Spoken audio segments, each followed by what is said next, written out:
não parar, não precipitar e não retroceder. Então dizer para esse cara, sabe quando nós vamos parar? Nunca.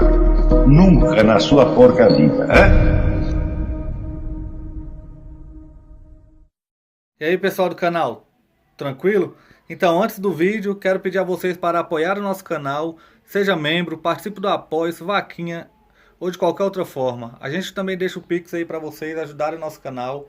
Estão vendo aí toda a censura que está acontecendo aqui no YouTube, em toda a grande rede social. Então é isso aí, para a gente continuar nessa luta, precisamos do apoio de todos vocês. Muito obrigado a todos, fiquem com o vídeo, sempre com Deus, pátria, família e liberdade. Valeu!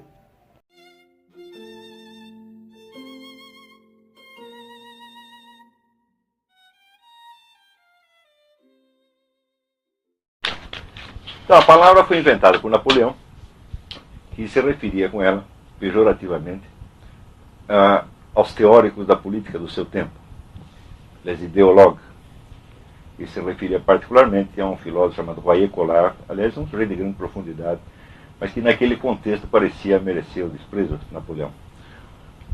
Mais tarde, a palavra foi assumida particularmente por Karl Marx, e se torna famosa e entra em uso corrente através da obra de Karl Marx.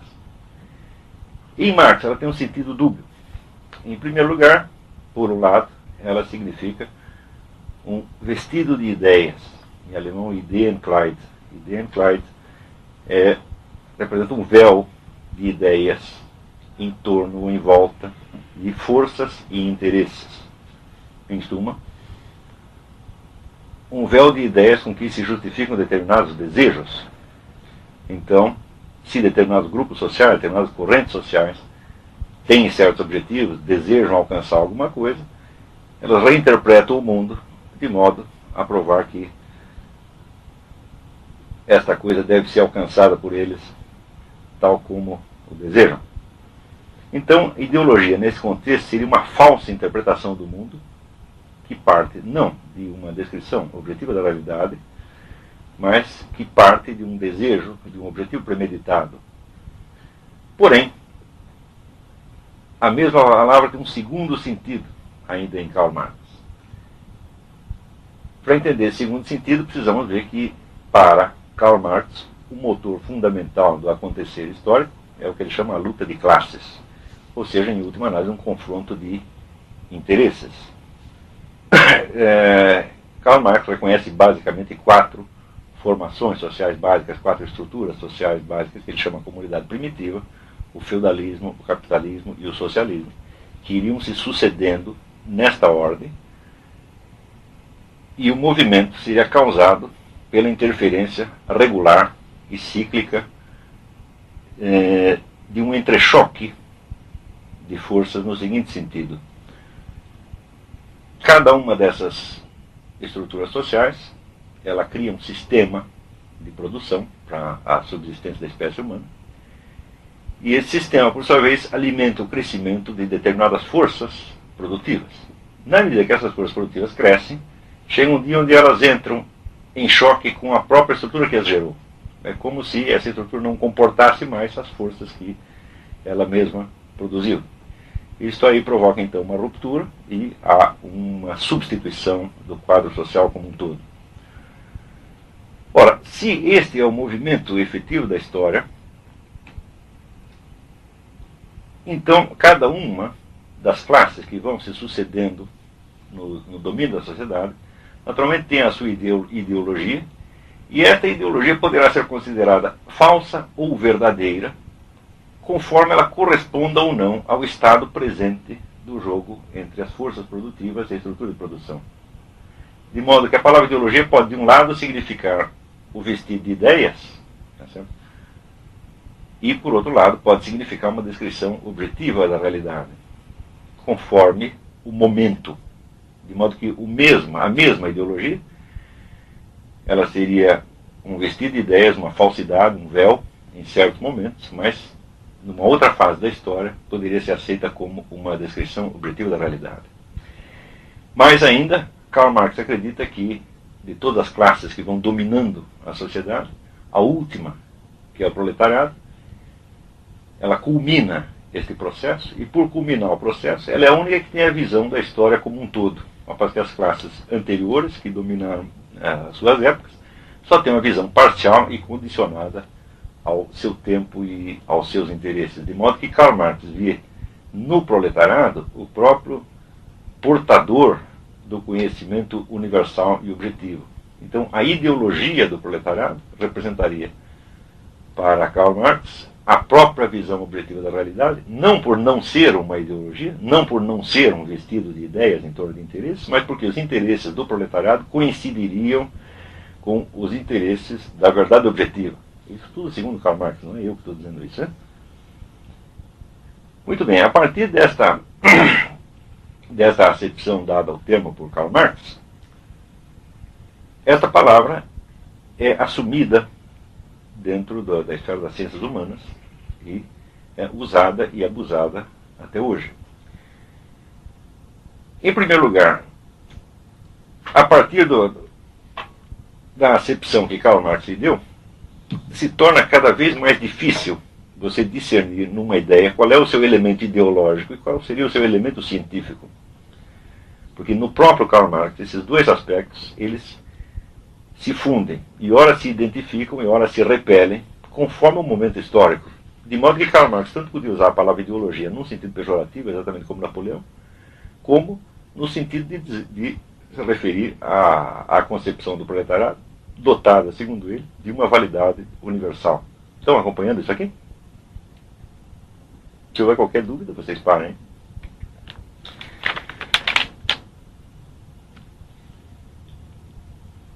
A partir do momento em que o termo ideologia é assumido pelas ciências sociais, existe naturalmente a tendência de analisar sob o prisma ideológico todas as ideias e crenças criadas pelo homem ao longo de todos os tempos. Tá certo? É evidente que o que quer que aconteça na esfera da cultura e da ciência, o que quer que o homem produza em matéria de ideias, ele o fará num determinado tempo e dentro de um quadro social determinado. E é evidente também que o que quer que ele pense terá certas analogias com a estrutura da sociedade onde está e com o jogo de forças históricas que está em atuação naquele momento. Porém, o fato de que certas ideias tenham analogia com o conflito social não quer dizer que elas simplesmente o reflitam e que a validade dessas ideias esteja diretamente condicionada a fatores ideológicos. No entanto, a tendência das ciências humanas foi, durante quase 100 anos, a de praticamente reduzir todo o pensamento humano ao seu aspecto ideológico. Isso quer dizer que tanto as produções artísticas quanto as doutrinas científicas, as ideias políticas, as convicções morais, etc., podem, em última análise, sempre ser referidas a um determinado quadro ideológico. Esse aqui é o quadro das classes, tal como Karl Marx o descreveu. Nesse sentido, nós podemos falar de uma arte feudal, de uma moral burguesa, de uma arquitetura proletária e assim por diante. Isso constitui um vasto sistema de analogias e similaridades. Se essas similaridades têm uma força explicativa também, isto é, se o fator ideológico pode explicar esses fenômenos, ou se trata de simples analogias, isso é uma coisa que podemos deixar para depois. Mas o fato é que a tendência tem sido a de conferir a essas analogias entre todas as formas de pensamento e ideologia uma força explicativa. De modo que, em última análise, o fator ideológico acaba constando como sendo o fator causal primordial de praticamente tudo que o homem faz. Não é preciso dizer que, nesse sentido, nós chegamos a uma interpretação um pouco paranoica da história, né, porque quando os homens propõem ideias científicas, fazem criações artísticas, eles não têm um objetivo ideológico direto. Se dissesse para um arquiteto de catedral gótica a seguinte coisa: não, meu filho, você está construindo isso aí somente para você defender a ideologia da classe dominante, né, e manter a estrutura social. Ele diria: não estou fazendo para nada disso, eu estou fazendo para fins artísticos e religiosos, pela glória do Senhor. Mas que se nós reinterpretarmos toda a história humana à luz do conceito de ideologia, nós teremos que chegar a um diagnóstico de que praticamente todas as pessoas ao longo da história do mundo estiveram enganadas a respeito das finalidades de suas ações. Está compreendendo? E que o primeiro que desvendou o verdadeiro motivo dos atos de todas elas foi Karl Marx. Né? Do mesmo modo que mais tarde o Dr. Freud, né, com a história do id, ego, superego e da libido, também lançará uma interpretação segundo a qual praticamente todas as pessoas estiveram enganadas, porque estavam acreditando que agiam para fins conscientes, né, e que nada tinham a ver com o impulso sexual, e o Dr. Freud vai mostrar para elas que, no fim, quem estava agindo mesmo, o verdadeiro sujeito das ações dela, era a libido. Né? Se dissesse isso para toda a humanidade anterior, eu ficaria realmente surpresa. Né? Então, a ideia de encontrar por trás das motivações conscientes dos indivíduos, dos grupos sociais, uma outra motivação inconsciente ou disfarçada, é uma ideia que frequentemente leva a resultados paranoicos. Sobretudo no sentido de que nos força a interpretar as ações desses indivíduos no sentido contrário daquela em que eles as interpretavam. Com a absorção do conceito de ideologia pelas ciências sociais, o que aconteceu foi mais ou menos isso. Quer dizer que as pessoas que criavam cultura, ciência, arte ao longo dos séculos não tinham um objetivo ideológico, certo? No sentido de Karl Marx, mas um outro objetivo. Se nós adotarmos a interpretação de Karl Marx, nós teremos que supor que essas pessoas estavam profundamente enganadas quanto ao sentido daquilo que faziam. É claro que o método da análise ideológica, às vezes chamado desmascaramento ideológico, que vai mostrar uma finalidade ideológica por trás das ações, pode funcionar em muitos casos, mas em outros ele pode levar, certo, a absurdidades flagrantes. Um deles, que é até citado no meu próximo livro, eu vi num livro da filósofa paulista Marlene Chauí. Marlene Chauí, analisando a estátua de Santa Teresa, esculpida por Bernini, onde mostra o êxtase de Santa Teresa, ela nota que a figura de Santa Teresa, tendo o seu êxtase místico, se assemelha muito ao de qualquer mulher que esteja tendo um orgasmo. Então, ela diz, se o êxtase místico é representado sob a figura do orgasmo, é porque, no fundo, deve se tratar de um orgasmo disfarçado. Partindo daí, ela vai chegar à conclusão de que toda a mística de Santa Teresa não passa de um vasto aparato de disfarce, um vasto tecido ideológico para encobrir, tá certo, o desejo sexual. Tá certo? Então toda a vida mística seria reinterpretada como um véu em torno de necessidades sexuais elementares. Bom, é evidente que isso aqui é um exagero grotesco, né? Porque se dissesse para Santa Teresa que tudo aquilo que ela estava vivenciando, pensando, escrevendo, tal, tinha finalidade erótica, ela ia ficar muito surpresa, né? Se dissesse que o próprio Bernini, né, que é a estátua dele, né, em vez de representar um êxtase místico, estava mostrando um orgasmo em público, ele também ficaria muito surpreso, tá certo? De maneira que as pessoas que fazem esse tipo de análise ideológica, às vezes elas pretendem ser muito mais espertas do que um ser humano pode, né? Eu acho que ninguém pode saber tanto a respeito do outro, né, a ponto de compreender motivações ocultas tão profundas e que estejam tão à margem daquilo que o próprio indivíduo supunha estar fazendo, né? No caso aí da dona Marilena, o que mais me surpreendeu foi que ela analisou a psicologia da Santa Teresa a partir dos traços da estátua de Bernini. Quando Bernini jamais viu Santa Teresa, ele inventou uma Santa Teresa. E, aliás, esse episódio não é a primeira vez que acontece na história, porque no século passado o famoso historiador Michelet fez certos perfis históricos, né, de personagens históricos baseados nos quadros de Franz Haus, que jamais tinha visto esses personagens. Né? Então, justamente ao pretender ser muito esperto e conhecer profundamente as motivações históricas ignoradas pelos personagens, às vezes o analista cai simplesmente na demência. Né? O próprio Karl Marx aplica com certo comedimento este método do desmascaramento ideológico, mas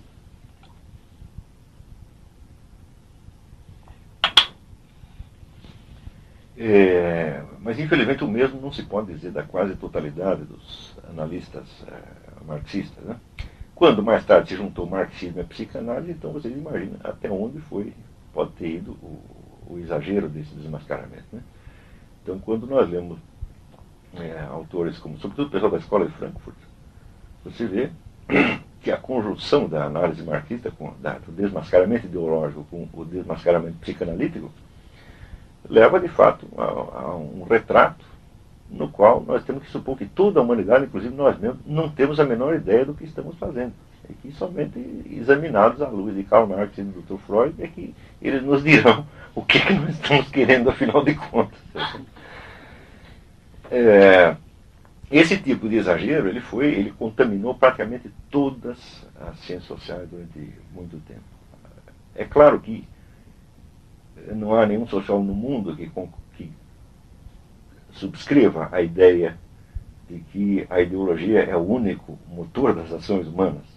Mas, embora não subscreva isto literalmente, procede como se assim pensasse. Quer dizer que nas suas análises continua agindo da mesma maneira. Do mesmo modo que não há nenhum psicanalista ortodoxo que diga que tudo que você faz é por obra da libido. Ele não acredita nisto. Mas, ao analisar os seus atos concretamente, ele vai proceder como se assim fosse. Mas, para efeitos práticos, nós caímos aí nos dois casos no extremo redutivismo de todas as causas, né, a uma só, que teria esta imensa força explicativa. Desde o século passado, surgiram inúmeras escolas que pretendiam mostrar algum fator oculto, desconhecido, tá certo? Que seria a verdadeira causa das ações humanas.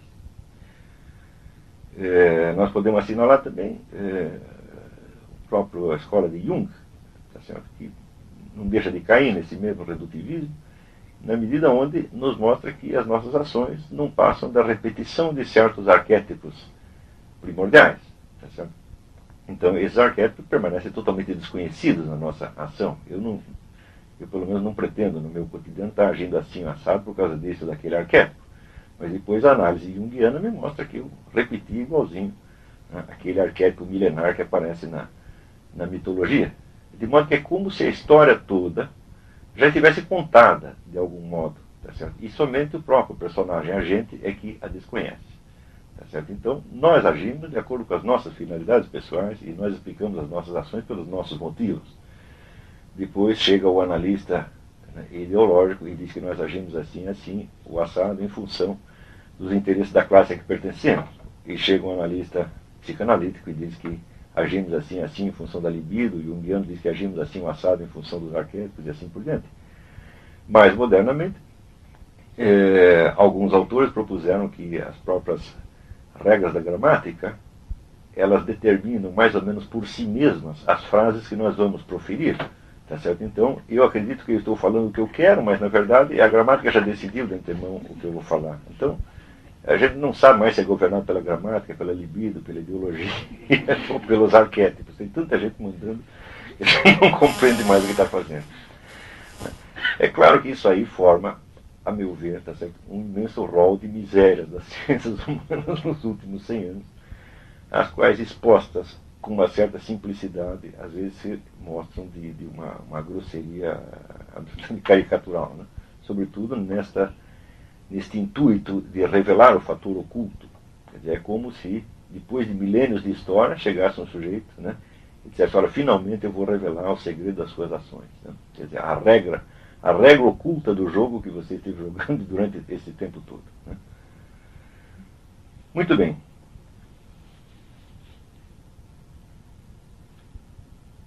É importante ver que com este abuso da noção de ideologia, nós não nos referimos somente às pessoas que têm um comprometimento ideológico com o próprio marxismo. A ideia de ideologia foi assimilada por todos, e todos os sociólogos de todas essas orientações acabam sempre fazendo algum tipo de análise ideológica, acabam caindo num redutivismo ideológico de algum modo. É de modo que as duas grandes ideologias políticas que acabaram se perfilando no século XX, que seria o capitalismo e o comunismo, pouco importa se o analista está a favor de uma ou a favor da outra, ele vai proceder como um analista marxista nos dois casos. Né? Por exemplo, seria interessante você perguntar se existe algum economista anti-marxista no mundo que acredite que há um motor da história mais decisivo do que a economia. Se você pegar todos os economistas liberais, que pretendem ser anti-marxistas, eles perguntar para ele qual é o fator decisivo da história, ele, em última análise, vai concordar com Karl Marx. De modo que, no fundo, né, são todos marxistas ou não. Tem marxistas comunistas e marxistas anticomunistas. Né? Mas no esquema da análise, são todos marxistas, no fim das contas, tá certo? Então, muitas vezes eu me perguntei de onde vinha este tremendo poder atrativo e contaminante da ideia de ideologia, que uma vez tendo-a conhecido, nós tendemos a explicar tudo por ela. Mas é mais ou menos como as pessoas que estudam astrologia, né? E começam a referir tudo o que acontece, tá certo? A signos e planetas. É claro que existe uma analogia planetária, tá certo? Para cada coisa que acontece.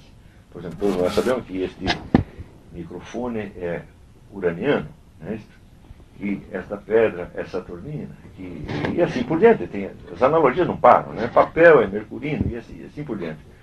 Uma vez que você classificou e catalogou todos os objetos no mundo de acordo com o sistema das correspondências astrológicas, a perfeita correspondência da analogia lhe parece ter uma força explicativa. Entre eu dizer que este microfone, tá certo, é uraniano analogicamente, tá certo, e eu dizer que são os movimentos cíclicos de Urano que provocam o funcionamento do microfone, o salto é muito pequeno.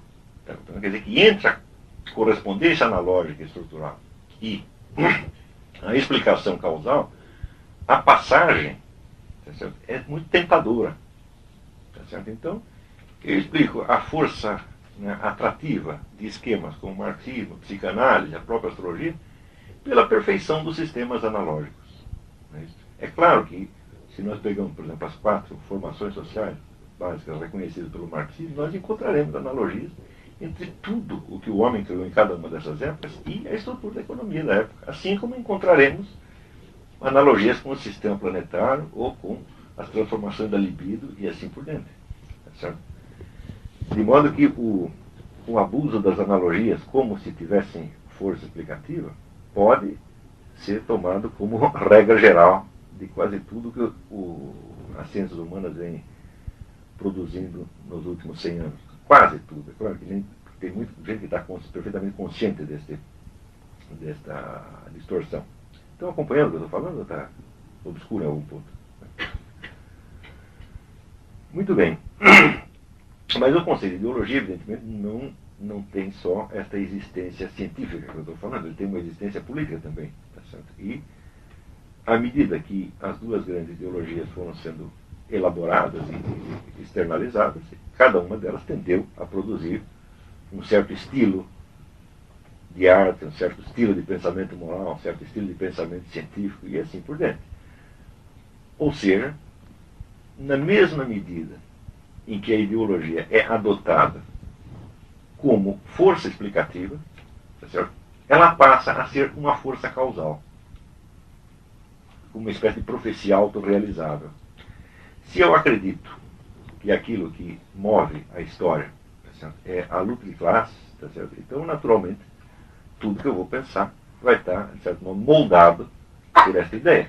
Como existem milhões de pessoas que acreditam nisso, pessoas que, como eu disse, pouco importa se são comunistas ou anticomunistas, no fundo todos acreditam no esquema marxista, é evidente que a cultura do nosso tempo tem um elemento ideológico fortíssimo. Como, por outro lado, a mente dos indivíduos é moldada pela cultura do seu tempo, é natural também que nós, vendo a força do fator ideológico na cultura do nosso tempo, não resistamos à tentação de interpretar retroprojetivamente, também por fatores ideológicos, toda a cultura do passado. Está compreendendo? E com isso nós esquecemos que as motivações de indivíduos de outras épocas podiam ser enormemente diferentes das nossas. Por exemplo, para nós nos parece natural, explicar por fatores de ordem econômica, política e administrativa a existência de um fenômeno como a universidade. Todo mundo sabe que a universidade hoje existe para preparar os quadros da classe dominante. Você entra na universidade para você seguir uma carreira na indústria, na política, na administração, na justiça, tá certo? E para, de certo modo, penetrar na classe dominante. Como hoje é assim, e é assim universalmente, porque as universidades modernas foram feitas para ser assim, naturalmente nós interpretamos pela mesma motivação as universidades da Idade Média. Tá certo? E parece bastante lógico. Se hoje, né, a universidade se destina a criar os quadros da classe dominante, que é a classe burguesa, então, naturalmente, naquele tempo, a universidade deveria fornecer, né, os quadros para a classe dominante de então, que seria de um lado aristocrático e de outro clerical. Não é isso? Não parece lógico? É uma analogia. Não é isso? Então, a analogia de fato existe. Porém, quando nós vamos investigar os fatos, nós vemos que a quase totalidade das pessoas que estavam metidas em atividades universitárias na Idade Média permaneciam vinculadas à atividade universitária pelo resto de suas vidas. De modo que a universidade era um pouco autofágica. A universidade medieval era uma universidade de professores que formavam professores, que iam formar novos professores, que iam formar novos professores. E o número daquelas pessoas que seria aproveitado nos quadros da classe dominante era ridículo, mínimo.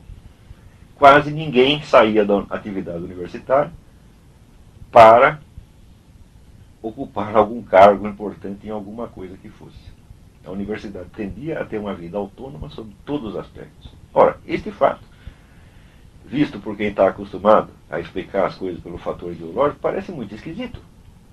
Porque nós dizemos, mas para que essas pessoas frequentavam a universidade? A resposta medieval seria, nós frequentamos a universidade para frequentar a universidade. Por que vocês querem adquirir conhecimento? Nós queremos adquirir conhecimento. Por que queremos adquirir conhecimento? Tá certo? Esta motivação nos parece hoje quase irreal. De tal modo estamos acostumados a explicar todas as ações humanas em função de suas motivações ideológicas.